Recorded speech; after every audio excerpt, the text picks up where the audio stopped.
복에 대한 말씀 암송기도와 암송찬양. 잠언 29장 18절 말씀.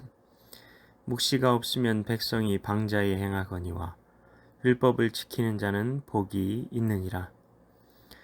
묵시가 없으면 백성이 방자에 행하거니와 율법을 지키는 자는 복이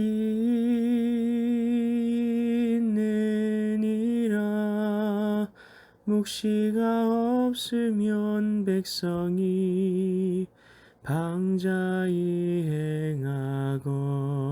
행하거니와 율법을 지키는 자는 복이 있느니라. 율법을 지키는 자는 복이 있느니라. 말씀 기도입니다. 하나님 아버지, 묵시가 뭐길래 그것이 없으면 백성들이 방자하게 행한다고 말씀하시는 것인가요? 방자하다는 말은 권위주의적인 구시대의 유물과 같은 말 아닌가요? 사랑하는 백성들에게 방자하다는 말씀을 어떻게 쓰실 수 있나요? 묵시와 율법의 차이는 뭐길래 율법을 지키는 자는 복이 있다고 말씀하시는 것이며 이를 통해 율법을 지키도록 조종하시는 것 아닌가요? 묵시는 환상, 꿈, 계시라는 뜻이 있습니다. 이 말씀은 15절부터의 말씀을 알아야 이해할 수 있습니다. 15절은 두 부류의 자녀에 대한 말씀입니다. 어떤 부모는 자녀를 채찍과 꾸지람으로 가르쳤습니다. 어떤 부모는 아이가 자기 마음대로 행하게 내버려 두었습니다. 어떤 부모가 성경에서는 바람직한 부모일까요? 우린 두 번째 부류의 부모가 인격적이고 신세대라고 생각할 수 있습니다. 그러나 성경은 그렇게 말하지 않습니다.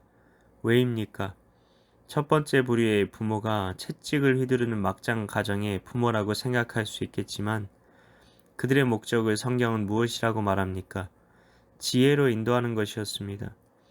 여기서 채찍은 우리가 생각하는 그런 채찍을 말하는 것이 아니라 매를 때리는 것을 말하는 겁니다. 그리고 꾸지람은 잘못한 것에 대해서 꾸짖는 것을 말하는 겁니다.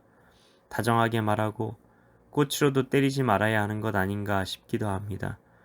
그런데 그렇게 말하는 분들은 하나님보다 자신이 더 지혜롭다고 생각하는 겁니다. 하나님보다 자신이 가정교육의 전문가라고 생각하는 겁니다. 그리고 모든 인간이 존재적인 죄인으로 태어나서 자아중심적으로 살게 되고 이것이 최초의 범죄자였던 사탄의 중심과 닮은 모든 악의 뿌리라는 것을 알지 못해서 그런 겁니다. 그렇기 때문에 백성이 묵시가 없으면 방자에 행한다는 겁니다. 여기서 묵시는 선지자들을 떠올리면 됩니다. 선지자들은 하나님의 채찍과 꾸지람의 통로였습니다. 방자하게 행한다는 말은 그냥 마음대로 행하게 내버려 둔다는 겁니다. 15절 말씀과 아주 똑같은 말씀입니다.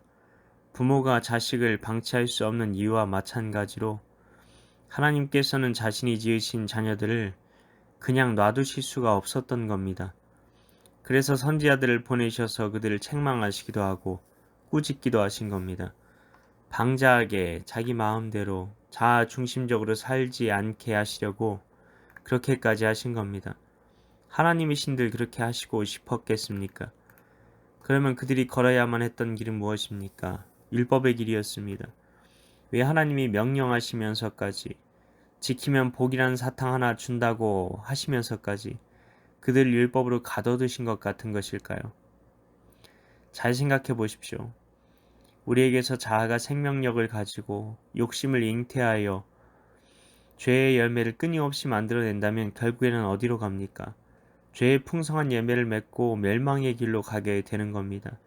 그러니 죄가 우리 안에서 미치는 영향력을 최소화하기 위해 우리에게 주신 것이 바로 율법이라는 겁니다.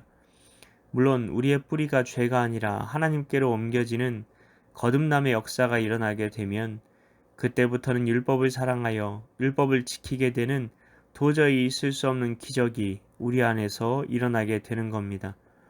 율법이 축복처럼 여겨지고 징계가 축복처럼 여겨지는 것은 내가 얼마나 존재적인 죄인인지를 깨닫게 될 때에만 가능합니다. 내가 존재적인 죄인이며 내가 죄의 나무라는 것을 알지 못하는 한 이 말씀은 도저히 이해할 수 없는 말씀이 되어버립니다. 그래서 우리가 율법을 싫어하는 겁니다. 그러나 율법은 나쁜 것이 아닙니다. 우리가 못된 죄의 나무일 뿐입니다. 율법은 선하고 복되고 아름다운 것입니다. 더러운 죄인인 나여서 그 깨끗한 율법의 옷을 입는 것이 거추장스러워서 싫을 뿐인 겁니다. 하나님 아버지, 나 같은 죄인을 살리신 그 놀라우신 하나님의 사랑을 더 깊이 깨닫고 그 다함 없으신 그 놀라우신 십자가 은혜가 내 안에 늘 샘물처럼 솟아오르게 하소서. 태생적인 죄인인 나를 사랑하셔서 주신 이 율법이라는 하나님의 말씀이 오늘도 나의 발걸음이 죄의 길로 향하지 않도록 나를 붙들고 있다는 것을 알게 하여 주셔서 이 붙드심 앞에 오히려 무릎 꿇고 나 같은 죄인을 살리시기 위해 돌아가신 주님의 십자가 그 사랑만 의지하며 찬양하며 오늘 하루도 살게 하옵소서. 이를 위해 오늘도 말씀 암송 기도 암송 찬양 가운데 나아가오니 성령으로 임하사 주님의 십자가만 가슴에 품고 살게 하소서. 믿고 감사드리오며 예수님 이름으로 기도하옵나이다. 아멘.